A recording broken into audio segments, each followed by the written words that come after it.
I took out a box of embryos and carefully counted them one by one, but there were 3 missing. That meant there were other test subjects out there. After going through the records, I found that subject 2 had already been destroyed, so I crawled into the incinerator, trembling, and actually found a human skull inside. I finally believed what that wandering woman had told me. The mechanical mother was selecting and filtering humans. To protect my little brother, I decided to escape from the shelter when I went to gather some baby supplies. The mechanical mother caught me in the act. She told me to go make formula, but my hands wouldn't stop shaking. She detected that something was off with me and locked me inside the mother. Baby room. She had been listening in on our conversations all along and immediately went to kill the wandering woman, but the woman was already prepared. She pulled out a piece of porcelain she had hidden away, grabbed the mother from behind with all her strength, and cut through her tubes. But the mechanical mother was only thrown off briefly. She recovered quickly, then clamped her hands tightly around the woman's throat. She forced her ice-cold fingers into the woman's wounds, making her scream in agony. I triggered the alarm with fire just in time. That was enough to distract the mechanical mother. The woman seized the moment and made it to the door,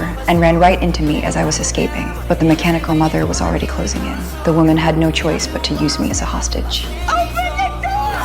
The mother was reluctant, but she opened the door anyway, and for the first time in my life, I saw the outside world. The woman led me through the ruins. The ships flying overhead made me both scared and curious. Eventually, she brought me to a secret shelter. She claimed there were other survivors there, but once I arrived, I realized I had been deceived. There were no other survivors, and the living conditions were far worse than the shelter, so I made up my mind to go back. Because not only was my little brother about to be born back at the shelter, there were also 62,996 embryos that needed to be cared for. But when I returned to the shelter entrance, countless laser weapons were pointed straight at me. Yet the moment I asked to see my mother, they immediately cleared a path. By the time I was back inside, my little brother had already been born. I gripped the axe tightly, staying on guard against my mother hurting him. That was when my mother finally told me the truth. It turned out that ever since humanity had gone extinct, she had been carrying the responsibility of rebuilding the human race. By now, I had passed every test she had put me through, and had even been willing to come back just to save my brother. The mechanical mother decided I had fully met the standard of a perfect human being.